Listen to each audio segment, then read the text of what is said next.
Hey, lower school. Mrs. Leipold here.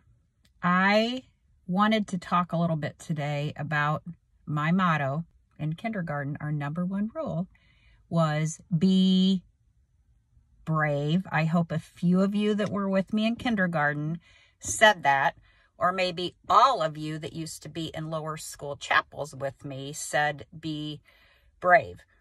So I wanted to tell you today that it isn't just children growing up who have to be brave.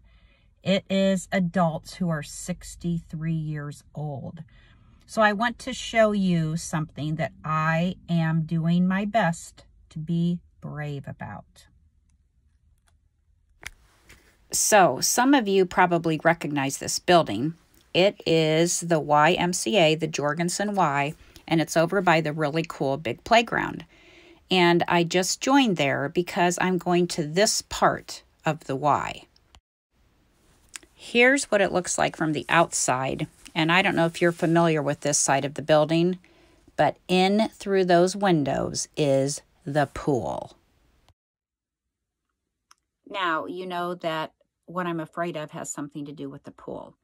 So when we went to Florida in January, I took my bathing suit, which I never wear a bathing suit anymore, but I took it and I told my husband, I think I would like to go to the pool and see if I could swim laps. I don't know where that idea came from. When my kids were super young, actually when I was pregnant with my two daughters, I would swim for exercise because it was so much easier than exercising on land. But I haven't been in the pool since, and my oldest daughter is going to be 36 years old. So for some reason, I took my suit and we were at the grocery store and there were goggles there.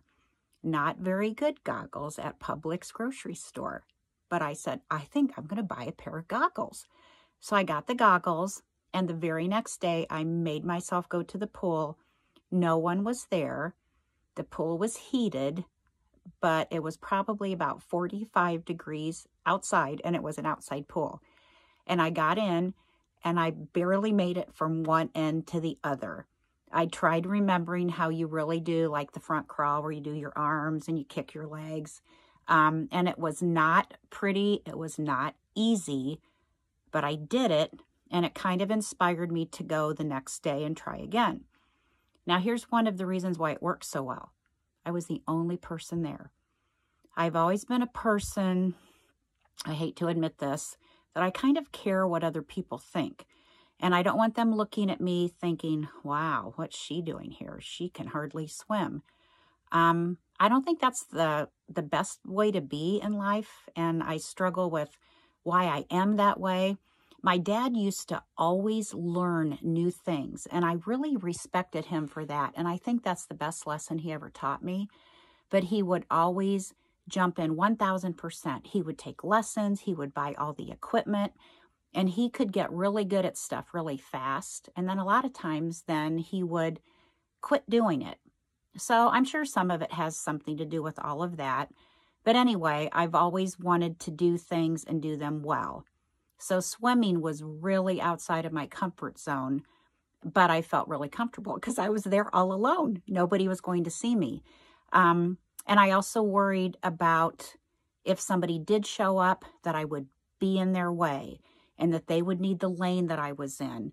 So it was all those kinds of things that really had me a little freaked out about swimming. So now that you know all those things, I am literally afraid about what I'm about to do. I'm masked up. I have my bag with my towel and my goggles, and I'm going in. So here's something else you need to know about the Y and the pool. I actually went the day before I did this video without my bathing suit just to check it out. So I went into the pool, I talked to the lifeguard, I watched the people swimming, trying to figure out how everything worked. So there were these two ladies here, and I'll tell you about those when I'm in, tell you about those ladies when I'm in my car in the next section here. But They're the two that really freaked me out. So here we go. Hey, I'm back with wet hair. When I walked into the pool, all of the lanes were full, and I was very nervous. And the lifeguard said, some of these people have been in for a while and they might be done. And at that moment, these two ladies, I think they're on the Masters swim team at the Y, because they have matching like racing suits, and they have all this stuff they use, like kickboards and these mitts, and they do all this different stuff, and they swim in the same lane, and they're super, super fast. And I just look at them and think, what am I doing here? Like, those are the kind of swimmers that should be here. Guess what? They got done almost the second that I walked in. And they walked by and said, we're all done. Would you like our lane? And I almost said, what I really want to do is swim like you. But I said, yeah, that would be great. And I swam as long as I wanted to. I did as many laps as I wanted to. And it was so much fun. Now, you might think that's the end of my chapel, and the message is try new things without being scared and without worrying about what people think of you. And that's part of the message. But there's more to my story. After I had so much fun swimming in Florida, and then I got brave and I did some laps here in Fort Wayne at the pool, I started watching videos. How I became a faster swimmer, the 4 most common mistakes swimmers make, how you should do your arms, how you should breathe. And for the next week or two, when I went to the Y, I started thinking about those things, and it wasn't fun anymore. I was getting really stressed out. I was really working hard at it, and I do believe it's important to work hard at things to get better at them. But I also think there is a time, I heard a speaker who said, you should have something in your life that you do in a, listen to this, wonderfully inefficient way. When you do it efficiently, you do it in the best, quickest way possible. Inefficient means that it might not be in the smoothest way or the shortest way. So one example was, maybe you love to make homemade lasagna. It's much more efficient to go to the grocery store and buy a frozen lasagna. It is wonderfully inefficient and delicious to make homemade lasagna. So I got to thinking, is swimming something that I need to worry about getting faster, and I need to worry about how I look? Maybe it should just be something that I am wonderfully inefficient at, but I love it. So believe it or not, we went back to Florida last week. I know. I don't know who I am or whose life I'm living, but we went back to Florida, and I decided to take my suit and my goggles, and I was going to swim laps and not worry about anything and be wonderfully inefficient.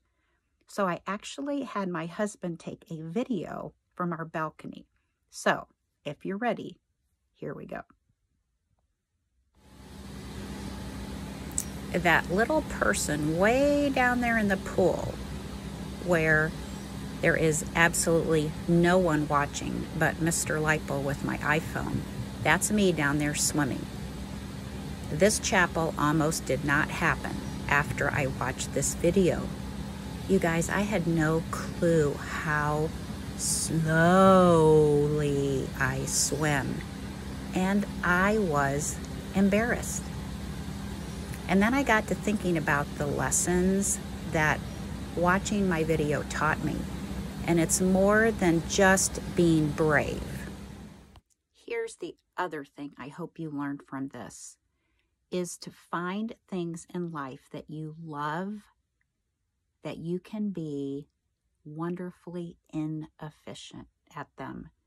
You can do them the old-fashioned way. You can do them the long way. You don't have to work and work and work to get better at everything if you enjoy the way you are doing it. So I do believe in high quality, hard-working, improving skills and activities that you just want to be the best at doing. But I also believe there are things in life that we need to enjoy. And in enjoying those things, we might be wildly and wonderfully inefficient. But when we listen to our hearts, those things give us joy. So I hope you all find something like swimming is for me. Love you guys. Bye.